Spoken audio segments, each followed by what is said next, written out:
Best Irish music on irishradio.org with Jerry Byrne.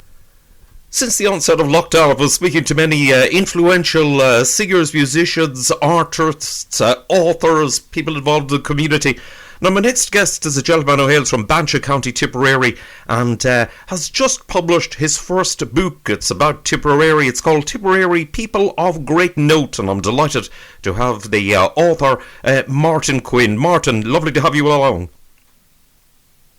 Thank you very much, Jerry. Thanks for the opportunity. A real pleasure. Martin, tell me, where did the idea for this book all come from?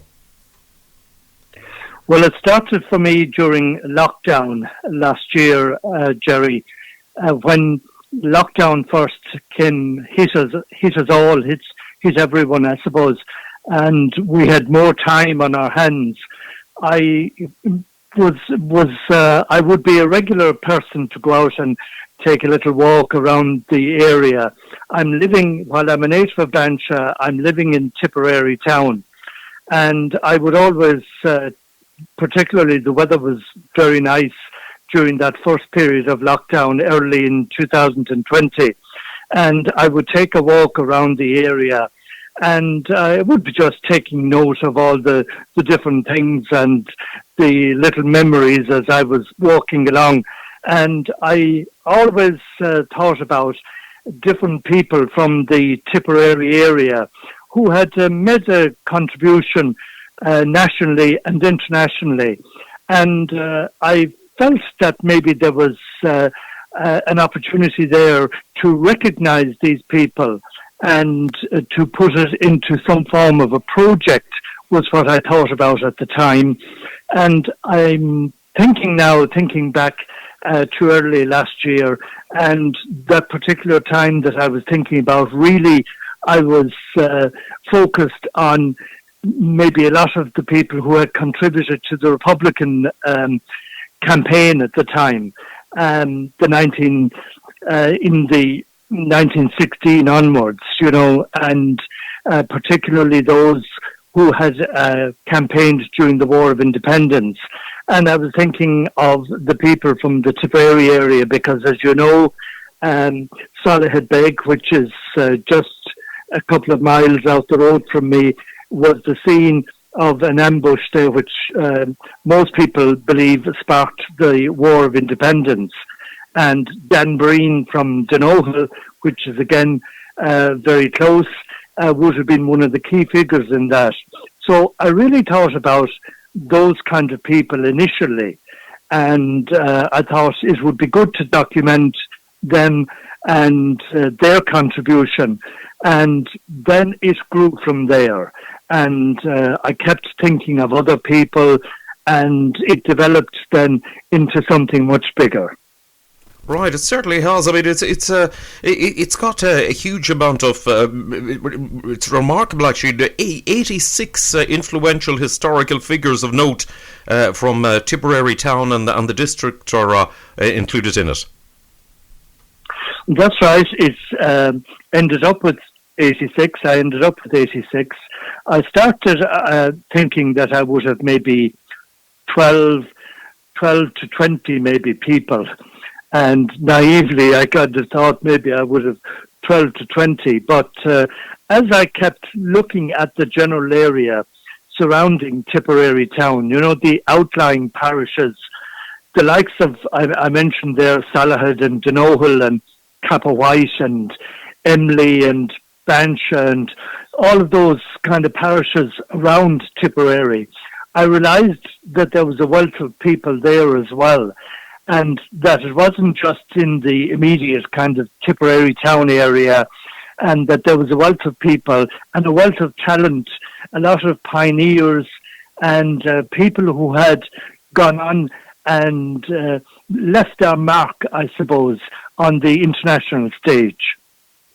Indeed so. I mean, some of the people you've featured in the book, Martin, are the author and broadcaster Frank Delaney, the art historian Joseph Furlong, portrait photographer Clementina Maude, even British Chief Justice of Palestine, Sir William James Fitzgerald. They're just among the people. Yes, there's. I ended up as I would think that initially I didn't realise that I would have so many kind of areas covered, and as I mentioned, I kind of started out with the idea of the Republican and those who had been involved in the War of Independence. But of course, quickly I realised that it was much greater than that. And I had people from the arts, from business and finance, from medical and veterinary, military, of course, political and judiciary, religious and social, Republican and Fenian, sporting, and then I included a couple as well in a section which I called Survived and Pardoned, because this was a section where I included two people, one who had survived the Titanic and the other who had been pardoned. Pardoned only very recently, actually, by the president. He was accused of the murder of a young lady, and he was completely innocent. So many years after he had been hanged, he was hanged for it, he was pardoned by the president. So I included those as well, because I wanted to give a flavour of all kinds of genres, if you like, in the book. Indeed, Martin, you certainly have done that. I mean, you've even included Olympians and one of the founders of the GAA, even a Wimbledon ladies champion, and etc. It certainly is a very authoritative make-up of those 86 people. Yes, and I think it was important as well that I would have male and female.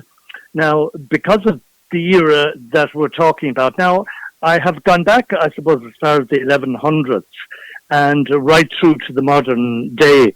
And because of the fact that there were a lot of notable achievements of men, and I wanted to include women as well in the book and ensure that the women that had achieved notably were also included.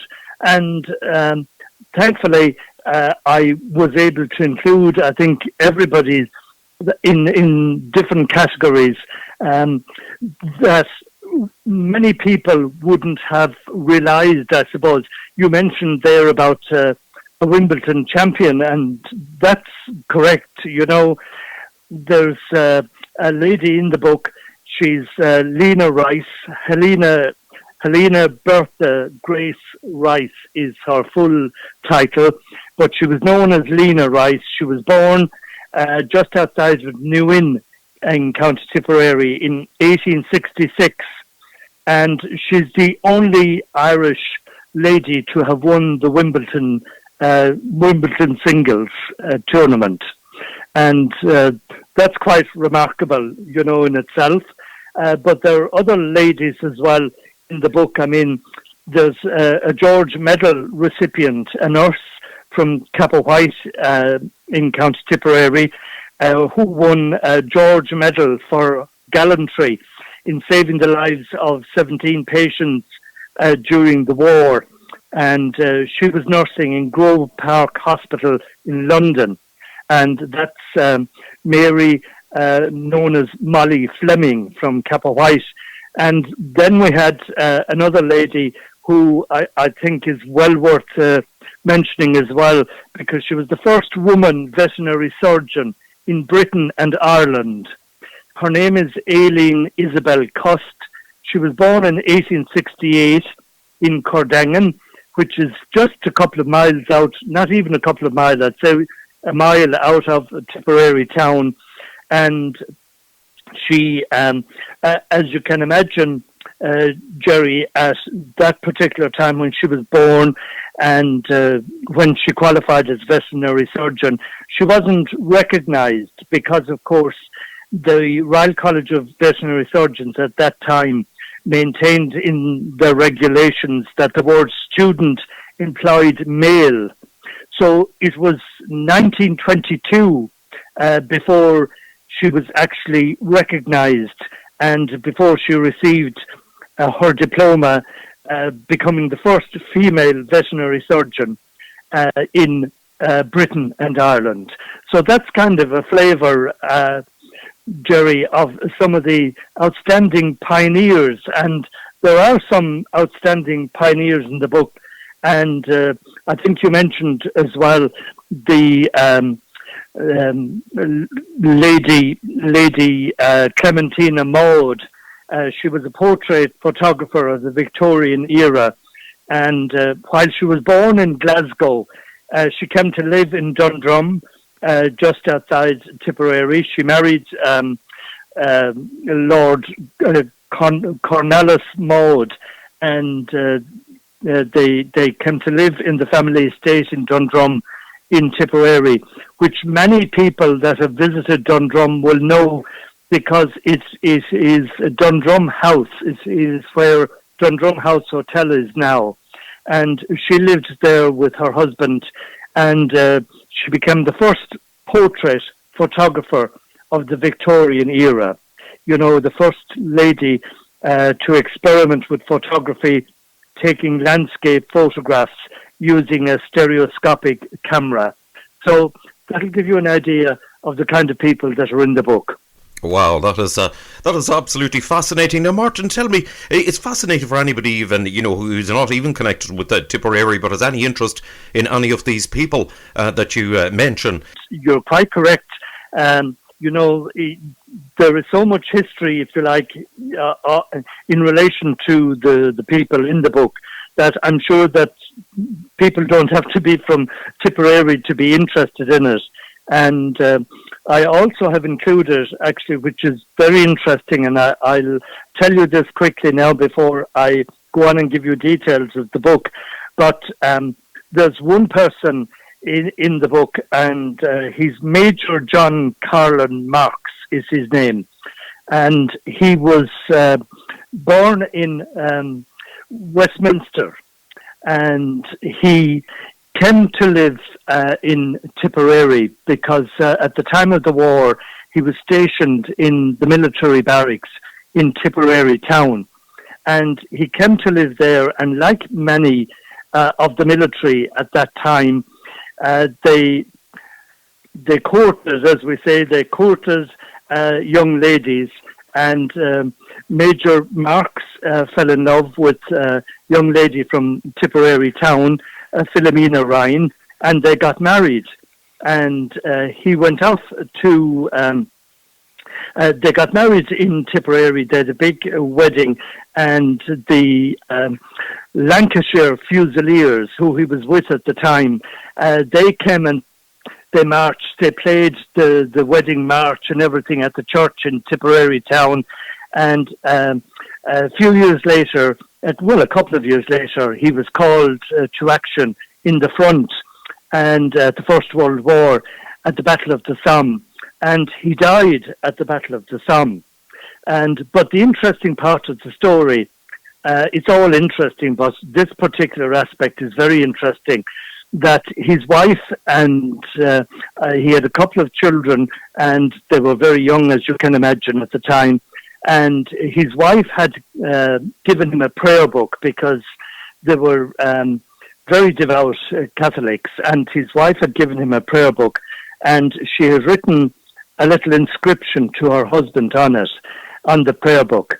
And when his body was recovered, and when his belongings were given to his wife, the belongings didn't include the prayer book.